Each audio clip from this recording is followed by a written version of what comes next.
First of all, turn your computer off. Next, unplug your computer from the mains wall outlet. Make sure that all other peripherals are unplugged as well, such as your monitor, speakers, printer, and so on. From the back of your computer case, if you have a switch next to the power cable, press it to the off position. If you don't have a switch, just continue. Make a note of where each cable is positioned on your computer case for reassembling your computer later on. Now pull out the power cable, followed by any other cables that are inserted into your computer's case. Some can be pulled straight out, while others may be screwed in,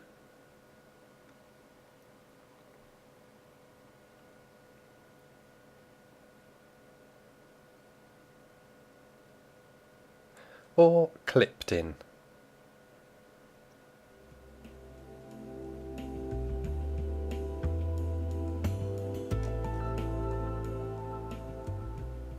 How to open a computer case varies from one case to another.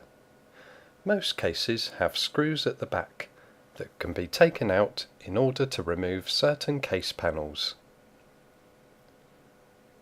Some cases will have a handle or lever at the top that can release the side panel. Some have screws at the back and a handle at the side. Some panels are all in one, and so on. Or you may have a case like this one, where the top panel needs to be removed first, followed by the side panel. Be careful when removing each panel. Any one of them may have wires connected to the panel itself, leading to another part of the computer. However you open your computer case, once you have, you should be able to see the inside of your computer and may look similar to this one. Before you touch anything inside your computer case, remove any static electricity from yourself. This can be done by touching an unpainted part of the computer case for 15 seconds. This should be done occasionally. When you're ready to work on your computer, you may find it easier to place your computer case on its side. This is often the easiest way to work on your computer.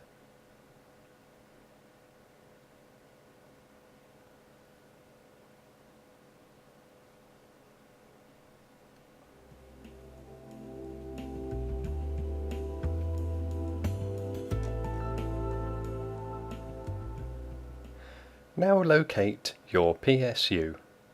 The PSU can normally be found in the top left-hand corner near the back of the computer case. Sometimes it can be found in the bottom left-hand corner. It's very unusual for the PSU to be found anywhere else. You're looking for a box that previously had a power cable plugged into it, and wires or cables coming out of its other end.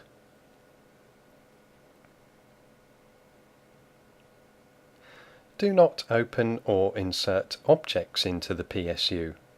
They can store electricity for a long time, even after they have been unplugged.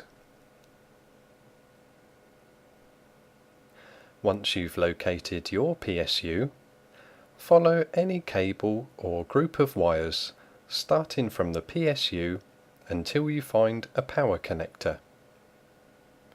If the power connector is plugged into a computer component or another connector, stick some masking tape on the PSU's power connector and label its location and orientation. This will help you install your new power supply later on.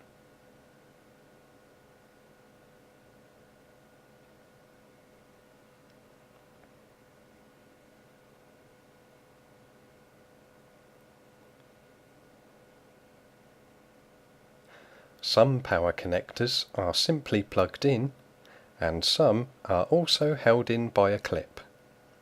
Here are the most commonly used power connectors that are often clipped in. And here are ones that often are not. Now hold your labelled power connector and pull it out.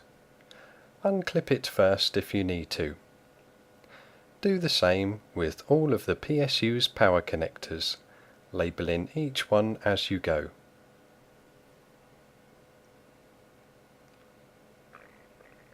If you have any power connectors like this one, they can be quite hard to pull out and may need a little extra force. Generally speaking, all other connectors should come out fairly easily. Once all of the PSU's power connectors are unplugged, remove any screws or clips that hold it in place. You may have to hold your PSU at the same time to stop it from falling once detached. Now carefully remove it from the computer case.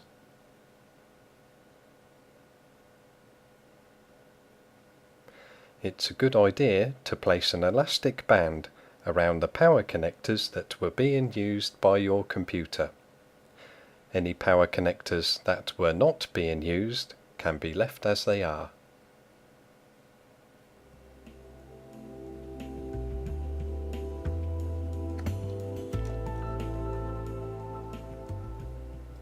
Take your PSU into a computer retailer's and ask for a replacement PSU. Showing them the connectors that were being used in your computer that you've tied in an elastic band will be very helpful. They should then be able to give you exactly what you need. If you're offered a choice of PSUs that can replace your original one, then here are two things for you to consider. Number one is the price. Generally speaking, the more expensive the PSU is, the longer it will last. This is due to the fact that better quality components will be used in a more expensive PSU. And number two is the noise levels. Some PSUs have a fan or maybe two fans inside them. Some fans can be a little noisy. Again, if you're offered a choice, I would recommend purchasing a PSU that is rated as low noise, almost silent, very quiet, or something to this effect.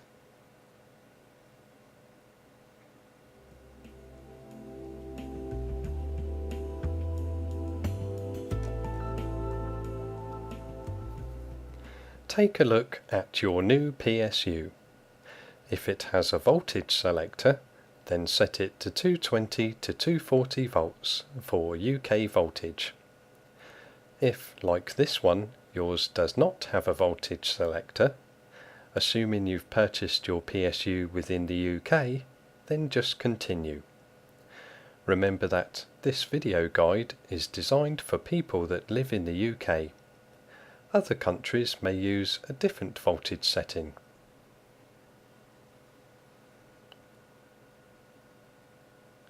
We can now install the new power supply unit into the computer case.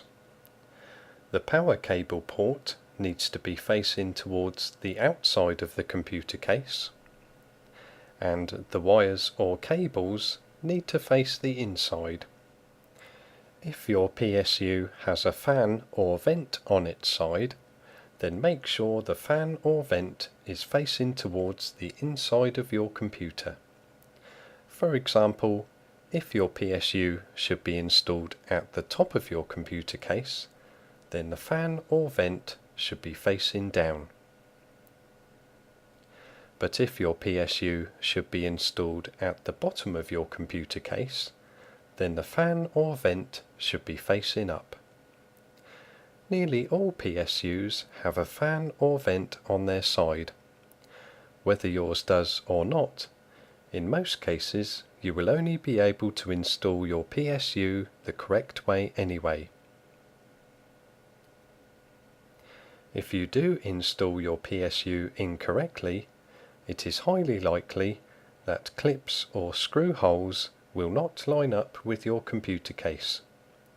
This will instantly show you that your PSU is the wrong way up. If this happens, just turn it around. Now insert your new PSU into the computer case, where the original one once was, and screw or clip it into place.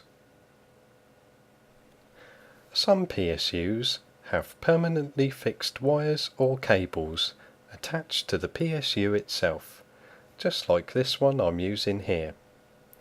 Other PSUs have detachable cables just here. Either type of PSU is fine to use.